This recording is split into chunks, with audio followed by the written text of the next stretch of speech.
ایک سرد دس مبرہ شام تھی، نرم سفید برف شہر کی گلیوں کو چادر کی طرح ڈھانپ چکی تھی اور آسمان پر ڈھلتی روشنی آخری سنہری جھلک دے رہی تھی۔ شہر کے ایک بڑے اور خوبصورت گھر میں روزمبرگ خاندان کے ہاں گرمی روشنی اور موسیقی پھیلی ہوئی تھی۔ یہ ان کی سالانہ کرسمس پارٹی تھی جس کا پورا شہر بے صبری سے انتظار کرتا تھا۔ سیڑھیوں پر سبز مالائیں ایسے سجی تھیں جیسے زندہ ربن ہوں، اور ایک بہت بڑا کرسمس ٹری درمیان میں کھڑا تھا جس کے اوپر چمکتا ہوا ستارہ جگمگا رہا تھا۔ اسی گھر میں ایلیا روزمبرگ، جو بچپن اور جوانی کے بیچ کی عمر میں تھی، خوشی سے کمروں میں دوڑ رہی تھی۔ اس کے پیچھے اس کا بھائی لاوکاس لکڑی کی تلوار لیے فرضی دشمنوں کو شکست دینے کے دعوے کر رہا تھا۔ کمرے کے ایک کونے میں ان کے والدین ملازموں کو آخری ہدایات دے رہے تھے کہ ہر موم بتی اور ہر ربن بالکل درست جگہ پر ہو۔ اچانک دروازے کی گھنٹی بجی، مہمان آنا شروع ہو گئے۔ خاندان، دوست، ہمسائے، بچے سب تحفے اور مسکراہٹیں لیے اندر داخل ہو رہے تھے۔ گھر قہقہوں، بچوں کی ہنسی اور موسیقی سے بھر گیا،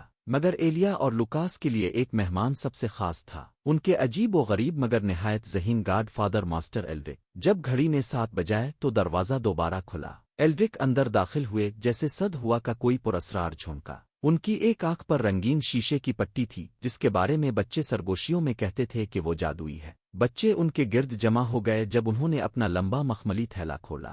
سب سے پہلے ایک شاندار گھڑی والے سپاہی کی گڑیا نکالی، پھر ایک لکڑی کی رقاصہ جو گھومتے ہوئے ناچنے لگی۔ آخر میں انہوں نے ایک سادہ سا مگر خاص تحفہ نکالا، ایک لکڑی کا نٹ کریکر، چھوٹا سا سپاہی مونچھوں والا رنگی ہوئی آنکھوں کے ساتھ۔ یہ تمہارے لیے ہے ایلیا۔ ایلیا کی آنکھیں خوشی سے چمک اٹھیں، اسے فوراً اس نٹ کریکر سے خاص لگاؤ محسوس ہوا، لیکن لوکاس نے ضد میں آ کر نٹ کریکر لے لیا اور ایک سخت اخروٹ توڑنے کی کوشش کی۔ اچانک اس کا جبڑا ٹوٹ گیا، لوکاس شرمندہ ہو گیا۔ ایلیا نے آنکھوں میں آنسو لیے ماسٹر ایلڈرک کی طرف دیکھا، انہوں نے سنجیدگی سے نٹ کریکر کا معائنہ کیا اور مسکرا دیے۔ فکر نہ کرو، صبح تک یہ ٹھیک ہو جائے گا۔ ایلیا نے سکون کا سانس لیا اور ساری رات نٹ کریکر کو اپنے پاس رکھا۔ جب پارٹی ختم ہوئی اور سب سو گئے تو ایلیا خاموشی سے واپس کرسمس ٹری کے پاس آ گئی۔ میں تمہارے ساتھ رہوں گی جب تک تم ٹھیک نہیں ہو جاتے۔ جیسے ہی گھڑی نے 12 بجائے، کمرے میں عجیب سا احساس پھیل گیا، درخت لمبا ہونے لگا۔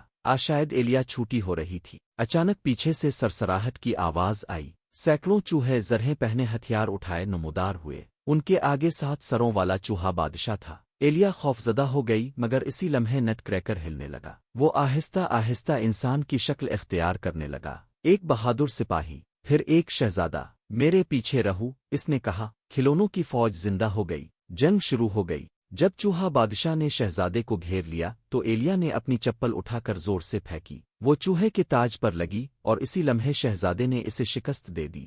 روشنی پھیلی، جادو ٹوٹ گیا۔ میں ایک شہزادہ ہوں، شہزادہ آرین۔ ایک بد دعا نے مجھے نٹ کریکر بنا دیا تھا، تمہاری بہادری نے مجھے آزاد کیا۔ پھر وہ ایلیا کو جادوئی برفانی جنگل، برفانی ملکہ زاریہ کی دنیا اور آخرکار مٹھائیوں کی سلطنت لے گیا۔ وہاں چینی پریلیونا نے ان کا استقبال کیا، ناچ، موسیقی، خوشبوؤں اور رنگوں کا ایسا میلہ لگا جو ایلیا نے کبھی نہیں دیکھا تھا۔ آخر میں لیونا نے نرمی سے کہا، اب تمہیں واپس جانا ہوگا۔